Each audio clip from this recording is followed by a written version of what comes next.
Hello, नमस्कार दोस्तों। स्वागत है आप सभी लोगों का मगध एजुकेशन में। और अभी कितने बज रहे हैं? अभी बज रहे हैं शाम के 8। और हमारा जो टाइम हो चुका है वो हो चुका है ये 500 क्वेश्चन सीरीज का करने का। और अभी तक हम लोग टोटल कितने क्वेश्चन कर चुके हैं? अभी तक हमारा 2 क्लास चल चुका है। एक क्लास में टोटल 10 क्वेश्चन, मतलब अभी तक हम लोग 20 क्वेश्चन कर चुके हैं, 1 से लेकर 20। आज हम जो करेंगे वो 21 से लेकर 30 तक के सारे क्वेश्चन सॉल्व करेंगे। ऐसे ही ये सिलसिला हमारा चालू चालू रहेगा। और एसएससी सीजीएल 2023 का जब भी एग्जाम होगा उसके पहले हम लोग अपना 500 क्वेश्चन का टारगेट पूरा कर चुके हैं। चलिए देख लेते हैं आज का हमारा पहला क्वेश्चन। कह रहा है क्या कि एक नंबर का 85% में, एक नंबर का 85% में अगर हम लोग 75 जोड़ते हैं तो वो खुद एक नंबर बन जाता है। तो बताइए कि वो नंबर क्या है। मतलब कि कोई एक नंबर है, अपने मन में मान लीजिए कोई एक नंबर है, उसके 85% में अगर हम लोग 85% पहले कुछ पोर्शन होगा और उसके बाद अगर हम लोग 75 जोड़ देते हैं तो वो जो ओरिजिनल नंबर है 100% वो बन जाता है। कोई भी नंबर या फिर कोई भी चीज अपने आप में जब पूरा होता है तो वो 100% होता है। तो चलिए इसे सॉल्व कर ले। अब इसे जल्दी से कैसे सॉल्व कर पाएंगे? तो अगर आपके दिमाग में ये आया होगा कि ये 75 क्या है, मेन इस क्वेश्चन का सबसे अच्छा पॉइंट ये है कि ये 75 क्या है। 75 आपको पता चल गया, आपका आंसर तुरंत आ जाएगा। तो चलिए समझते हैं। सबसे पहले कोई भी नंबर अपने आप में कितना परसेंट होता है? 100%। लेकिन उस नंबर का 85% में क्या जोड़ा जा रहा है? 75 जोड़ा जा रहा है। अब ये बताइए, कोई नंबर अपने आप में अगर 100% होता है और 85% में 75 जोड़ रहे हैं, ये बताइए कि 85% में हम लोग कितना परसेंट जोड़ रहे हैं? परसेंटेज के टर्म में बताइए कि अब कितना परसेंट हम लोग जोड़ रहे हैं। तो परसेंटेज के टर्म में तो हम सब कितना जोड़ रहे हैं? सिर्फ 15%। कितना जोड़ रहे हैं? 15%। लेकिन 15% का वैल्यू कितना दे रखा है? 75। तो 1% का वैल्यू कितना हो जाएगा? 5। तो 100% का वैल्यू कितना हो जाएगा? 500। कौन सा ऑप्शन हमारा सही हो गया? Option number C. देखिए कितना आसान से ये क्वेश्चन सॉल्व हो गया। लेकिन आपको इतना भी लिखने की जरूरत नहीं था। ये सब क्वेश्चन ऐसा है कि आप देखिए और इसका आंसर डायरेक्ट सॉल्व करिए मन में, ना कि ऐसा लिख कर।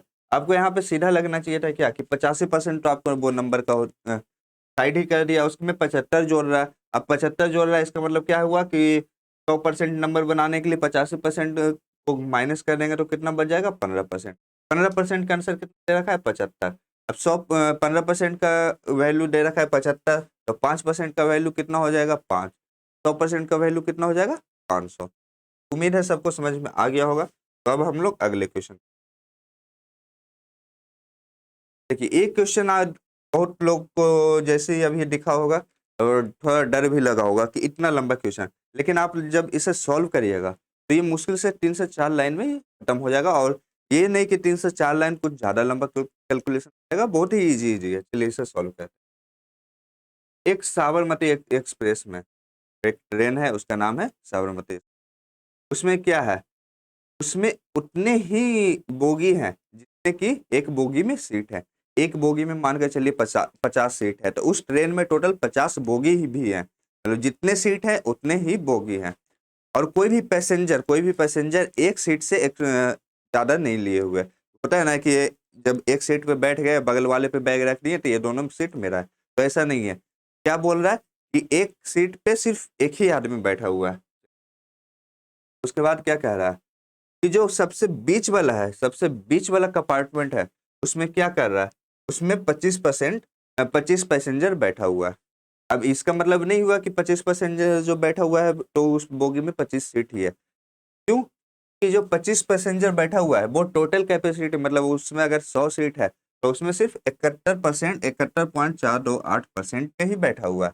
तो पूछ रहा है क्या? तो उस ट्रेन में टोटल कितने पैसेंजर बैठ सकते हैं अगर कम 20% सीट हमेशा खाली रहे? अगर 20% सीट हमेशा खाली है तो टोटल कितने पैसेंजर बैठ सकते हैं? चलिए इसे सॉल्व करते हैं। सबसे पहले ये बताइए 71 21.428% को हम लोग क्या लिख सकते हैं? 21.428% को हम लोग क्या लिख सकते हैं? इसे अगर हम लोग तोड़ना चाहें तो क्या लिख सकते हैं? सबसे पहले तो एक 70% लिखेंगे। हाँ जी, लिख के बाद क्या लिखेंगे? 1.428%। ये डेसिमल अगर 4 के बाद रहता तो आपको याद आ जाता है क्या होता है कि 14.28% कितना का वैल्यू होता है, तो 1/7 का होता है। और 70% को हम लोग क्या लिख सकते हैं? 60 होते। अब इसका एलसीएम लेंगे तो कितना आ जाएगा? 70। 50 और 1/7 कितने का होता है? 14.28। अगर एक डेसिमल आगे लग गया तो नीचे में एक जीरो लग जाएगा, तो 70 का कितना हो गया? 50/, जीरो से जीरो चला गया, इसका मतलब क्या आ गया? 5/7। 5/7 किसका आ गया? 71.428% का वैल्यू कितना आ गया? 5/7। अब इन सबको मिटा देते हैं और फिर हम लोग आगे देखते हैं कितना आ गया? 5/।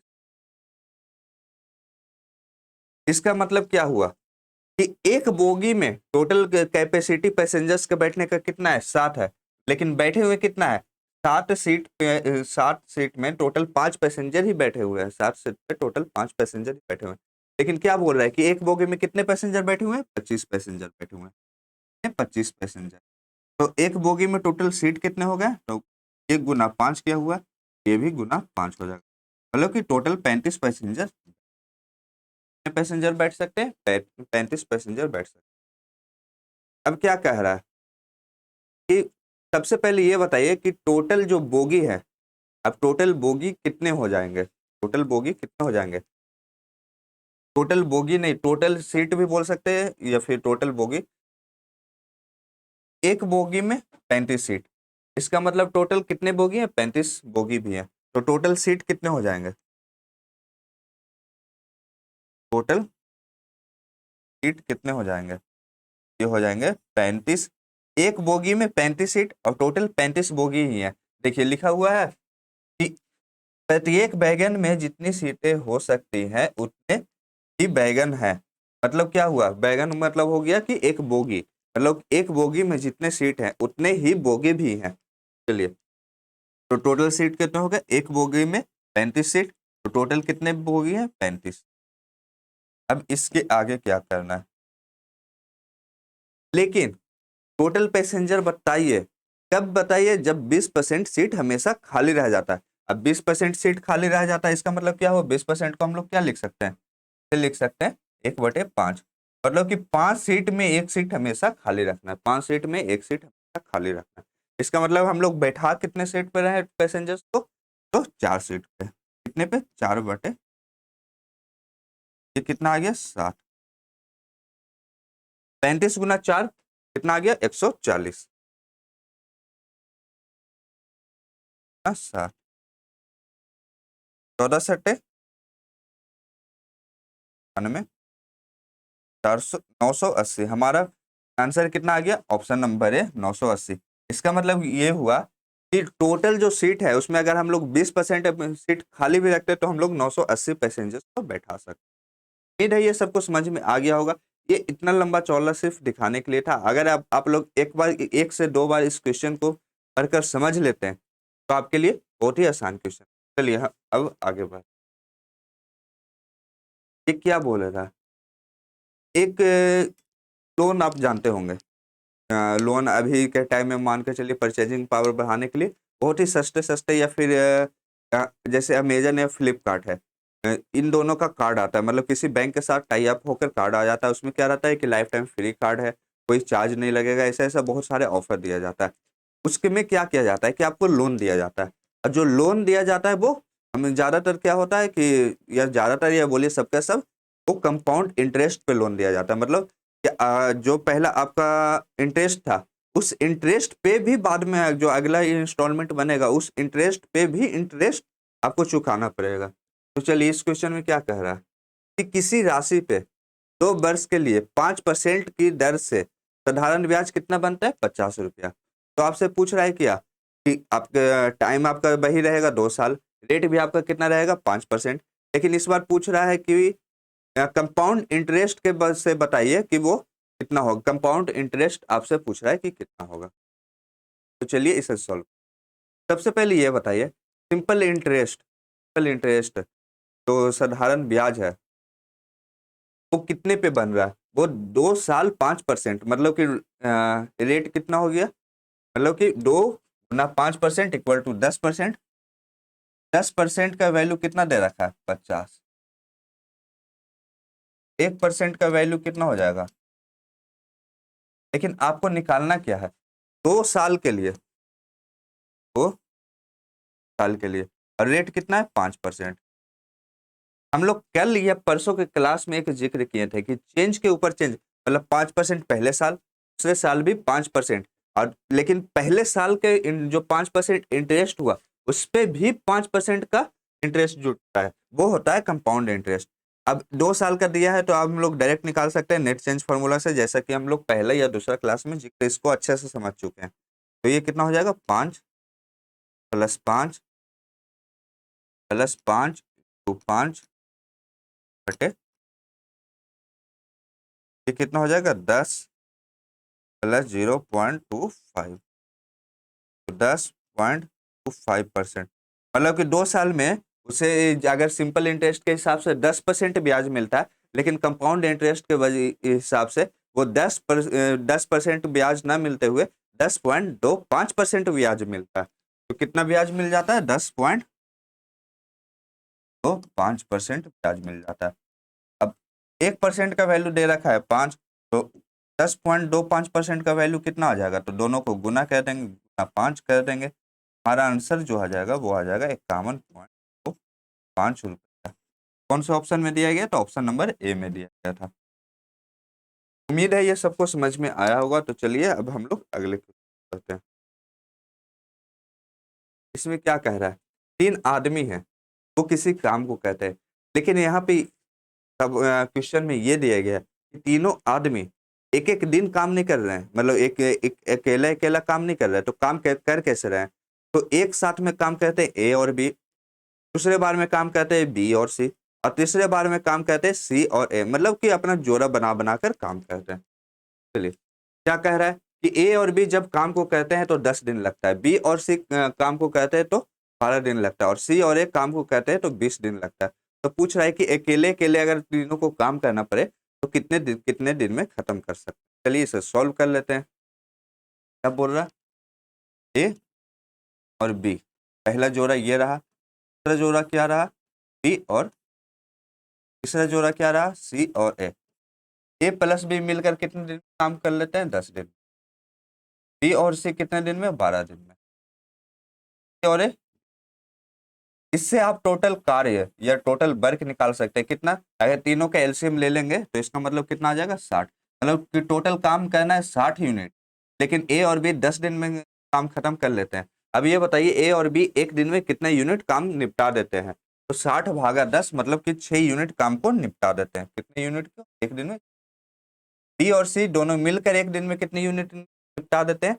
60/12, 5 यूनिट। सी और ए एक दिन में कितने यूनिट काम को निपटा देते हैं? 60/20, 3 यूनिट। अब इन सबको जोड़ दीजिए। ए प्लस ए 2 ए, बी प्लस बी 2 बी, और सी प्लस सी 2 सी। अब सबसे 2 कॉमन ले लीजिए तो कितना आ जाएगा? 2 × ए प्लस बी प्लस सी। अब सबको जोड़ दीजिए, 6 + 5 11, 11 + 3 ये कट जाएगा, तो 7 यूनिट। इसका मतलब क्या हुआ कि ए और बी एक दिन में 6 यूनिट काम कर रहे हैं, बी और सी एक दिन में 5 यूनिट काम कर रहे हैं, सी प्लस ए एक दिन में 3 यूनिट काम कर रहे हैं, लेकिन ए प्लस बी प्लस सी तीनों मिलकर एक दिन में कितने काम कर रहे हैं? 7 यूनिट काम कर रहे हैं। अब क्या कह रहा है आगे? कि पूछ रहा है आपसे ए बी सी अगर अकेले अकेले काम करे तो कितने कितने दिन में कर लेगा। सबसे पहले तो ए का क्षमता बताइए कितना है? अगर ए प्लस बी प्लस सी 7 है, और सी ए का निकालना है आपको, तो बी प्लस सी कितना है? 5 है। ए प्लस बी प्लस सी, जैसे ए प्लस बी प्लस सी में माइनस कर दे क्या?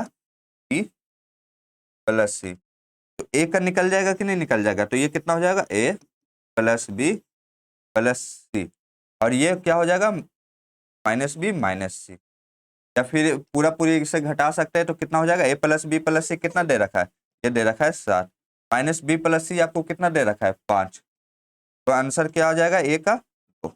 मतलब कि एक एक दिन में कितना यूनिट काम कर सकता है 2 यूनिट, यूनिट।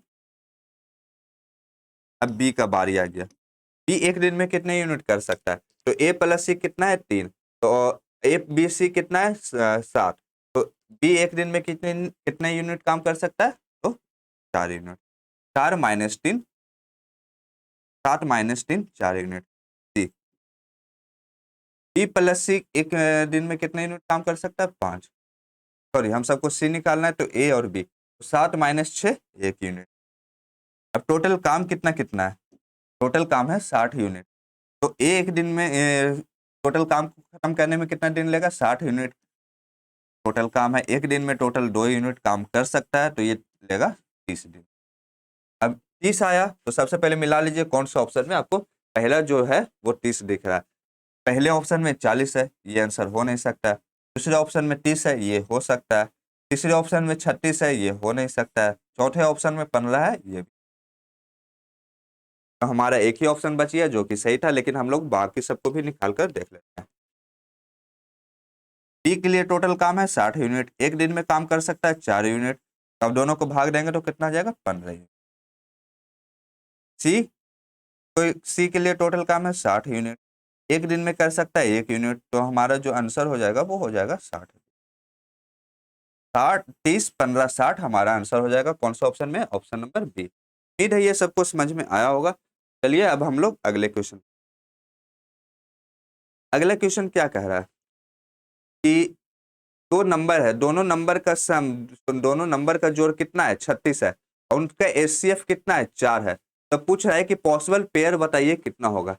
तो चलिए इसे समझ लेते हैं। पहले दो नंबर अपने मन से मान लीजिए, कौन कौन सा नंबर मान रहे हैं, तो मान लीजिए x और y, x प्लस इनका एचसीएफ कितना है, एचसीएफ कितना है 4 है, तो नंबर मान लीजिए क्या हो जाएगा 4x प्लस 4y, क्या हो जाएगा x प्लस वाई, अच्छा दोनों से 4 कॉमन ले लीजिए, तो हो गया 4, कैसे 4 कॉमन ले लीजिए, ये 4x प्लस 4y दोनों नंबर को हो गया, और दोनों का जोड़ कितना दे रखा है 36, कितना आ गया। अब पॉसिबल पेयर आपसे पूछा है, ये देखिए कितना आसान क्वेश्चन था, अगर 1 प्लस 9 करेंगे तो 1 प्लस 8 करेंगे तो 9 हो जाएगा कि नहीं होगा, 1 प्लस 8 कितना, 2 प्लस 7 कितना हो जाता है 9 हो जाता है, 3 प्लस 6 कितना हो जाता है 9 हो जाता है, और 4 प्लस 5 कितना हो जाता है 9 हो जाता है। लेकिन इसके बाद क्या होता है 5 प्लस 4, इसी को उल्टा करने लगेंगे तो ये करेंगे नहीं। चलिए अब क्या बोल रहा था आपसे कि पॉसिबल पेयर बताइए कितना होगा, अब ये नहीं कि 1 2 3 4 आपको दिखा 4 मार दिए तो ये आपका गलत हो जाएगा। चलिए अब इसका आंसर क्या आएगा वो देख लेते हैं। इन दोनों में कुछ कॉमन है नहीं है, तो ये हमारा पॉसिबल पेयर हो सकता है। 2 और 7 में कुछ कॉमन है नहीं है, तो ये भी हमारा पॉसिबल पेयर हो सकता है। 3 और 6 में कुछ कॉमन है, हाँ है, क्या कॉमन है दोनों में, दो एक दो कॉमन है, 3 कॉमन है, तो ये हो जाएगा 1 प्लस 2, तो ये नहीं हो सकता, कुछ कॉमन नहीं रहना चाहिए। 4 और 5 में कुछ कॉमन है नहीं है, तो ये हमारा पॉसिबल पेयर हो सकता है, मतलब टोटल पॉसिबल पेयर कितना बन सकते हैं, वो बन सकते हैं कौन से ऑप्शन में, तो ऑप्शन नंबर बी। उम्मीद है ये सबको समझ में आया होगा। तो अब हम लोग अगले क्वेश्चन पर जाते हैं। क्या कह रहा है कि मीन प्रोपोर्शन बताइए किसका 169 और 144 का। हम लोग पहला क्लास में ऐसा क्वेश्चन कर चुके हैं, लेकिन फिर से यहाँ पे देख ले, वहां पे थर्ड प्रोपोर्शन पूछा गया था, यहाँ पे मीन प्रोपोर्शन। मीन निकालने के लिए आपको क्या करना पड़ेगा, जैसे मान के चलिए ए रेशियो दे रखा है, प्रोपोर्शन बी रेशियो सी दे रखा है, तो आपसे मीन का मतलब क्या हो जाता है, मीन का मतलब होता है आपसे बी पूछ रहा है। अब बी निकालने के लिए आपको क्या करना पड़ेगा, बी निकालने के लिए क्या करना पड़ेगा, अगर इसे क्या लिख सकते हैं, इसे लिख सकते हैं ए बटा बी इक्वल टू बी बटा सी, ए ये क्या आ जाएगा ए इंटू, ये क्या आ जाएगा बी स्क्वायर, तो बी बराबर क्या आ जाएगा अंडर रूट v बराबर क्या आ जाएगा, अंडर रूट। अब हम लोगों को मीन ही निकालना था तो इसको सीधा अंडर रूट कर लेंगे। ये डायरेक्ट याद रखिएगा, एग्जाम के लिए ही डायरेक्ट याद रखिएगा कि अगर मीन निकालना है तो आप लोग को क्या करना है, अंडर रूट 169 इंटू 144, ये कितना आ गया 13 तो 12, तो 13 इंटू 12 कितना हो जाएगा 156, कितना हो गया 156। कौन सा ऑप्शन में है, तो ऑप्शन नंबर ए में हमारा सही है। उम्मीद है ये सबको समझ में आया होगा। ये देखिए कितना आसान आसान क्वेश्चन है। और ये जो क्वेश्चन है, ये क्वेश्चन एसएससी सीजीएल प्री का क्वेश्चन है, एसएससी सीजीएल 2022 में जो प्री हुआ था उसका क्वेश्चन। चलिए अब हम लोग आगे बढ़ते हैं। क्या कह रहा है, एक ट्रायंगल है, एक ट्रायंगल है, उनका जो ट्रायंगल का साइड्स है उसका रेशियो दे रखा है और ट्रायंगल का पेरीमीटर दे रखा है। अब पूछ रहा है सबसे छोटी साइड बताइए कौन सा है। तो रेशियो में क्या क्या दे रखा है कि एक साइड है 1/2, दूसरा साइड है 1/3, तीसरा साइड है 1/4। लेकिन ये तो फ्रैक्शन में है, फ्रैक्शन में कैलकुलेट करना हमारे लिए एक सर दर्द है। जब हम लोग आसानी से इसे कर सकते हैं तो हम लोग सर दर्द क्यों ले। चलिए इसे, इसमें से जितना भी हर है मतलब 2 3 4, इसका एलसीएम लेंगे, एलसीएम लेंगे तो कितना आ जाएगा 12 से। अब 12 से गुना करेंगे तो पहला साइड कितना आ जाएगा 6, 1/3 गुना 12, दूसरा साइड कितना आ गया 4, 1/4 गुना 12, तीसरा साइड कितना आ गया। अब ये बताइए टोटल साइड कितना हो गया, तो मतलब अगर पेरीमीटर निकालना रहे, एक साइड 6 है, 4 है, 3 है, टोटल पेरीमीटर कितना हो जाएगा 6 + 4 10, 10 + 3 13। तो 13 का वैल्यू कितना दे रखा था 52, रियल में कितना दे रखा है 52। तो एक का वैल्यू कितना हो जाएगा 4, तो 3 का वैल्यू कितना हो जाएगा 3 गुना 4, 3 गुना 4 इक्वल टू 12। उम्मीद है ये सबको समझ में आया होगा। जो हमारा सबसे छोटा साइड था वो कितना आ गया 12। तो आप लोग ये बताइएगा कमेंट में कि सबसे बड़ा साइड बताइए कितना है।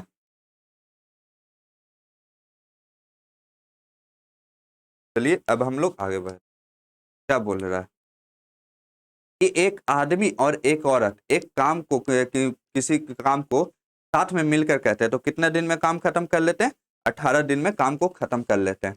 और क्या बोल रहा है, उनका जो स्किल है मतलब एक दिन में कितना काम कर सकते हैं उसका रेशियो दे रखा है 3:2। ये हम लोगों को डायरेक्ट दे रखा है तो हम लोग इसको ज्यादा कैलकुलेशन करने की जरूरत ही नहीं पड़ेगा। कैसे नहीं पड़ेगा चलिए देखेंगे।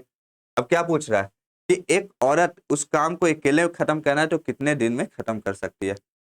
अब ये बताइए टोटल एक औरत एक आदमी मिलकर एक दिन में कितना यूनिट काम कर सकते हैं। तो पहले बताइए रेशियो में कितना कितना यूनिट काम कर सकते हैं, 3:4, मतलब एक आदमी एक दिन में 3 यूनिट काम कर सकता है, एक औरत एक दिन में 2 यूनिट काम कर सकता है, मतलब एक दिन में दोनों मिलकर कितना यूनिट काम कर लेंगे 5 यूनिट काम कर लेंगे। ये सिर्फ एक लाइन का क्वेश्चन था। अब 5 यूनिट काम कर रहे हैं लेकिन लग कितने दिन रहा है 18 दिन लग रहा है। कितने दिन लग रहा है 18 दिन लग रहा है। अब ये बताइए कि अगर 18 दिन लग रहा है लेकिन क्या बोल रहा है कि एक औरत उस काम को कितने दिन में टोटल कर सकती है। तो एक औरत का रेशियो एफिशिएंसी कितना है, क्षमता कितना है 2 यूनिट। तो बटे में भाग से दे देंगे 2 से, क्योंकि एक औरत का निकालना था। वहीं रहता है कि एक आदमी का बताइए कितना होगा तो भाग देंगे 3 से। ये 2 से भाग दिए कितना आ गया 9, 9 गुना 5 कितना आ गया 45, कितना 45 दिन। देखिए एक लाइन में हमारा आंसर आ गया ऑप्शन नंबर ए। उम्मीद है ये सबको समझ में आया होगा। तब हम लोग अगले क्वेश्चन पढ़ते हैं। इस क्वेश्चन में क्या कह रहा है कि एक ट्रेन किस स्पीड से बढ़ रही है आगे, 180 किलोमीटर पर घंटे की स्पीड से आगे बढ़ रही है। लेकिन आपसे पूछ रहा है क्या कि स्पीड ही बताइए लेकिन मीटर पर सेकंड में। तो आप लोग डायरेक्ट याद रखिएगा क्या कि अगर किलोमीटर पर आवर से मीटर पर सेकंड आपको निकालना रहे तो आप लोगों को क्या करेंगे, ये करेंगे कि 5/18 से ना कर देंगे। लेकिन अगर मीटर पर सेकंड से आपको निकालना रहे किलोमीटर पर आवर तो आप लोग क्या करेंगे, गुना करेंगे 18/5 से। क्या करेंगे 18/5 से। अब क्यों करेंगे तो हम लोग एक देख लेते हैं जल्दी से। जैसे किलोमीटर पर आवर आपको दे रखा, आपको निकालना है मीटर पर सेकंड में। तो 1 किलोमीटर में कितना मीटर हो जाता है, 1000।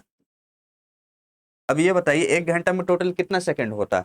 तो 1 घंटा में पहले 60 मिनट, तो कितना मिनट? 60 मिनट। 1 मिनट में कितना सेकंड? 60 सेकंड ही। तो 60 गुना 60 कर दिया। एक जीरो से एक जीरो चला गया, एक जीरो से एक जीरो चला गया, ये 2 से बार में कट गया, ये 2 से बार में कितना आ गया? 5/18। देखिए 5/18 से हम लोग क्यों गुना किए आपको समझ में आ गया होगा। क्या ज्ञान से क्या से गुना करना है? 5/18 से गुना करना है। अब ट्रेन का स्पीड कितना है? 180 किलोमीटर। इसको मीटर पर सेकंड में लाना है, तो गुना करेंगे 5/18 से। तो हमारा आंसर कितना आ जाएगा? 50 मीटर पर, मतलब 1 सेकंड में 50 मीटर आगे। कौन सा ऑप्शन में?